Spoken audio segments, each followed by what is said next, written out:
हजरत मोहम्मद बिन अबू बकर रज़ी अल्लाह ताला अन्हु फरमाते हैं, इसको साहिब सुबुल हुदा व रिशाद इमाम यूसुफ सालेही ने नकल फरमाया। कहते हैं कि मैं हुजूर के साथ एक जंग पे गया तो वापस हम आ रहे थे, तो उस जंग में बड़ी फतह हुई। 5वां हिस्सा माले गनीमत का हमने सरकार की बारगाह में नजराना पेश किया तो 80 ऊंट हुजूर के हिस्से में भी आए, इतना नफा मिला। वापस आ रहे थे तो एक जगह शाम का वक्त हो गया, कुछ इलाका अच्छा मिला तो हुजूर ने फरमाया सफर आगे ना करो, यहीं पड़ाव कर लो, पता नहीं आगे जाके कोई ऐसी अच्छी जगह मुयस्सर आए ना आए। हालांकि हुजूर सारा कुछ जानते हैं, पर तालीम उम्मत के लिए फरमाया यही। कहते खैमे लग गए, रुक गए। एक एक खैमे में 2-2 4-4 आदमी। फरमाते मेरे खैमे में हजरत मोहम्मद बिन अबू बकर जनाब अबू बकर के साहिबजादे, तो मेरे खैमे में जो सहाबी थे ना वो बड़े मोटे ताजे थे, बड़े वजूद उनका बस्ततन फिल इल्म वल जिस्म, मोटे तगड़े। मगरिब की नमाज पढ़ने हम हुजूर अलैहिस्सलाम की बारगाह आली मर्तबत में हाजिर हुए। हुजूर के पीछे नमाज पढ़ी इख्तिदा में। कहते नमाज मुकम्मल करके ना तो सहाबी का दिल किया मैं दस्तबोसी करूं। उस जमाने में लोग लकड़ी के जूते पहनते थे, खड़ाओं कहा जाता था। हुजूर के कदमैन शरीफैन पर नालैने मुकद्दस नहीं थे और हुजूर का वजूद ना बड़ा नाजुक था। सहाबा कहते हैं जब दस्ते मुबारक में हाथ मिलाते थे तो हुजूर का दस्ते मुबारक कस्तूरी से ज्यादा खुशबू वाला होता था और बर्फ से ज्यादा ठंडा होता था। तो फरमाते हैं हुजूर की बारगाह में ना नमाज के बाद जब सहाबा बिखरे तो वो भी आगे बढ़े सलाम। ये कुछ लोग आते हैं सलाम लेने, मुझे बड़ी तकलीफ होती है जब धक्के लगते हैं ना, तो मैं कहता हूँ यार ना आया करो, हम कौन सा कोई इतने एजाज वाले लोग, फिर धक्के लग। और कुछ इतनी मोहब्बत से सलाम लेते हैं, इतनी मोहब्बत से सलाम लेते हैं कि कई दफा जोड़ हिल जाते हैं, इतना जबरदस्त सलाम लेते हैं। वो पीछे खड़े होते हैं तो हाथ खींच लेते हैं। अब वो तबीयत भी नहीं चाहती कि किसी को कुछ कहा जाए, लेकिन वो बाद में महसूस होता है कि ये मोहब्बत हुई है और मोहब्बत में मामलात बड़े दूर निकल जाते हैं कई दफा। तो मोहब्बत तो इसका नाम है कि महबूब को आसानी किस बात में है, महबूब को आसानी किस बात में है, मोहब्बत इस चीज का नाम। इस चीज का नाम नहीं कि मैं क्या ख्वाहिश कर रहा हूं, महबूब वो वाली करे ना, वो राजी किस बात में है। मैं गुड्डी ते हथ डोर सज्जन दे, वो जिंज रखे उंज रहना है। वाजिब नहीं जे विच शरीयत मंदा खसम नु कहना। बात तो यह है कि उसको आसानी किस बात में, आम दाम बरसरे मतलब। वो सलाम लेने के लिए जब आगे बढ़े ना तो जोश में दौड़ के आगे बढ़े। हुजूर के दस्ते मुबारक को चूमा, लकड़ी के जूते पहने थे, हुजूर के कदम मुबारक पे जूता नहीं था। उन्होंने अपने पैर से हुजूर का पैर दबा दिया। तो जो है मेरी बात पर, ये बाटा के जूते पहनने वाला जब किसी का पैर दबाता है ना और बंदा भी तगड़ा हो तो एक दफा समझ आती है कि किसी ने पैर दबाया है।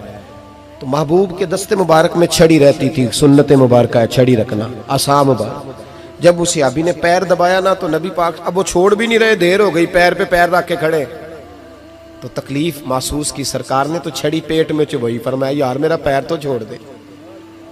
अब वो पीछे हटे तो बड़े परेशान हुए कि ये मुझसे क्या हो गया, कांपने लगे, रोने लगे। हुजूर ने फरमाया कोई बात नहीं, जाओ। सहाबा ने भी जरा घूर के देखा, महबूब नीचे बैठ गए, अपना कदम मुबारक दबाया। हजरत मोहम्मद बिन अबू बकर कहते हैं अपने खेमे में हम लोग चले गए। इशा की नमाज भी हुजूर के पीछे पड़ी, पर वो सहाबी सारी रात सो नहीं सके। यार ये मुझसे क्या हो गया, गिरा जो उनकी निगाह से वो संभल नहीं सकता। मैंने हुजूर को तकलीफ दी, महबूब को तकलीफ दी। कहते वो तड़पने लगे, रोने लगे। ये मुझ सारी रात मैं तसल्ली देता कि यार वो कोई ऐसी वैसी बात नहीं, अल्लाह ने हमारे महबूब को रहमत लिल आलमीन बनाया और हुजूर जानते हैं कि तूने जानबूझ के ऐसा नहीं किया। लेकिन वो अंदर का जो है ना वो माहौल, वो उनको सोने नहीं देता। कहते हैं सहरी का वक्त हुआ तहज्जुद का, तो सैयदना बिलाल हबशी आए, खैमे के बाहर खड़े हो, कहने लगे बंदा किधर है जिसने कल मगरिब के वक्त हुजूर का पैर दबाया, किधर है? कहते हैं अब तो वो और डरे और कहने लगे लगता है मेरी मुजम्मत में कुरान आ गया।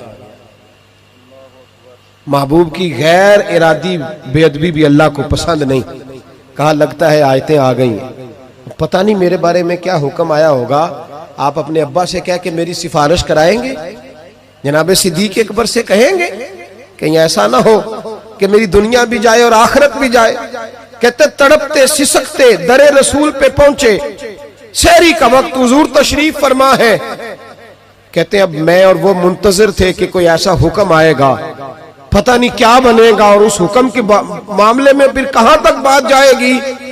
कुर्बान जाए, जब हुजूर के सामने खड़े हुए तो सारा कुछ जानने वाले महबूब ने अपनी उम्मत की तालीम के लिए फरमाया, भाई इशा के बाद ही तुझे बुलाने का इरादा हुआ था, फिर ख्याल आया कि तू कहीं सोया होगा, शहरी में लोग उठ जाते हैं तहज्जुद के लिए, इसलिए तुझे बुलाया है। फरमाते अब इंतजार था कि वो बड़ी बात आए, डर रहे थे, लेकिन कुर्बान जाए नबी पाक ने पैर दबाने का जिक्र ही नहीं फरमाया।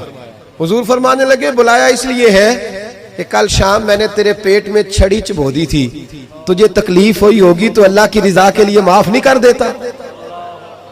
जनाब मोहम्मद बिन अबू बकर कहते हैं पहले तो वो अकेला रोता था, अब हम सब ने रोना शुरू कर दिया।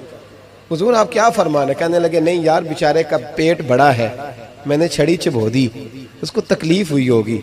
और क्या लफ्ज है हदीस में, महबूब फरमाने लगे मैं सारी रात सो नहीं सका, इसका वो दर्द। ओ भाई तो अपने अब्बा को सख्त बात कह के आके बेड पे आराम से सो जाता है, तू अपनी अम्मा को सख्त जुमला कह के वो तड़पती रहती है, उसे वो सारी रातें याद आती हैं जो उसने बेटे के लिए बेदार रह के गुजारी होती। तो एक फिक्रा कह के तू सोचता ही नहीं, कहने वाले तो कह ही देते हैं, ये सुनने वाले हैं जो कमाल करते हैं, तूने ख्याल ही नहीं किया। महबूब फरमाने लगे सो नहीं पाया, चल अल्लाह की रिजा के लिए माफ कर दे। तो कहने लगे हुजूर वो तो मैंने पैर दबाया था इसलिए आपने मुझे छड़ी चबोई, आप क्या कह रहे हैं? तो महबूब फरमा देखे वजाहत देखे, महबूब फरमाने लगे तूने तो अन देखे पैर दबाया था, मैं तो देख रहा था, मुझे नहीं छड़ी चबोनी चाहिए थी, चल तू क्या मैंने माफ किया। तो अर्ज करने लगे हुजूर जिस तरह आप राजी है मैं भी उसी तरह ही राजी हूँ। महबूब फरमाने लगे तू तो राजी है पर मैं नहीं अभी राजी। हुजूर आप कैसे राजी होते हैं?